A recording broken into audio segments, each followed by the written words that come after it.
welcome back to my channel. If you're new here, my name is Sonia, a self-taught designer, hand letterer, and illustrator. In this channel, I talk a lot about tips, tricks, and my personal experience on becoming a self-taught designer so that you could become one too. In today's video, I'll be sharing 4 simple tips to combat an imposter syndrome. If you're not familiar with what imposter syndrome is, it's that feeling where you want to hide in the corner because you're feeling like a fraud. To simply put it, it's that feeling of constant self-doubt, such as, who am I to do a certain job? Am I even good enough? Or feeling like a failure in general. Now the question is, when you're feeling like a fraud, what should you do and what can you do? Truthfully, I also suffer from an imposter syndrome from time to time, especially being a self-taught designer. It has been tough for me just because I don't have that art education, the degree, and the design background that other creatives have. So here I'm sharing 4 simple ways of how I personally combat imposter syndrome and hoping that will help you too, so that you could stay focused and continue with your creative journey. If this is something that interests you, keep on watching. Tip number 1, just know that this feeling is absolutely normal, especially among creatives. On my Instagram story, I have asked my audience whether they have suffered from imposter syndrome at one point or another, and 87% has responded yes. Now that includes some of the artists that I highly look up to, some of the artists that I believe to be super talented and already successful in their career. Now, that doesn't mean you should feel good about yourself or better about yourself, knowing that other people are struggling. The point here is knowing that this feeling is absolutely normal, very common among people, especially including those people who's talented, and just knowing that you're not alone sort of alleviates the pressure. Tip number 2, channel that energy somewhere else in a positive way. So what I mean by that is you can actually take control of your feeling, especially when you're feeling self-doubt or you're unsure of your capabilities. A lot of times you tend to feel helpless. So for me, what I do is I would channel that energy, channel that feeling into creating a new art piece. This is a great way for me to distract myself from the negative feelings, negative energy, but also it helps me, I'm using that into inspiration, so it's not really a bad thing after all. If you've been following me on Instagram for quite some time, you'll notice that I draw my feelings quite often, whether it's positive or negative. And when I do create an art piece based on this negative feelings, a lot of times it resonates with people a lot and it helps me to actually engage better with my audience. So again, this is a great way to not only create a new art piece, shifting that negative energy to something more positive, but also in a good way to take back control of that feeling.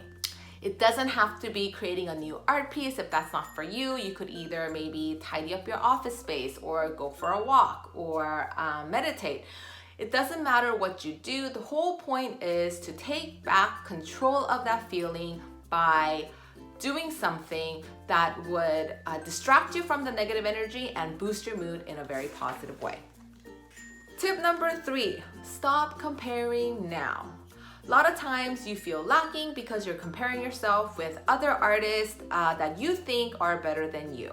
So let's get to the source and stop comparing altogether.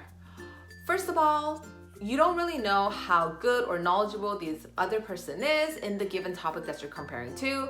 Second of all, you don't really know the whole story. Even so, the case is the other person is better in your eyes, let's say more artistically talented or technically skilled. You really don't know the full journey of that particular artist. It could easily be that he or she has been practicing their skills and honing their skills for years and years before you even started your journey.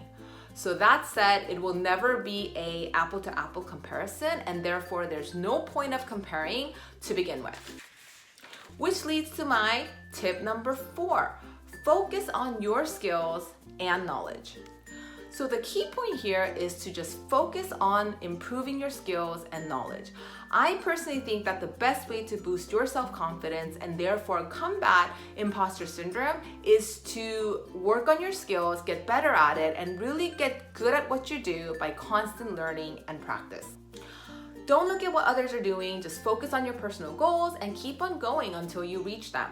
I think the best way to go about doing this is categorizing goals in two ways. It could be big goals and then small achievable goals. So when I say big goals, I'm talking about something that's more general, that's more broad, but something that you could achieve in a long term. The small trackable goals are something that's really small, broken into pieces where you could easily achieve and easily track.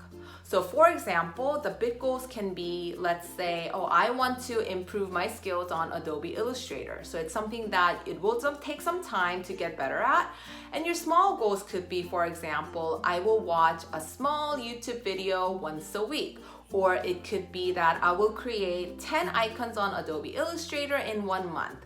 Or it could be I will practice vectorizing lettering once a week using the pen tool. Just following this, you'll be surprised how much you can achieve in a short period of time.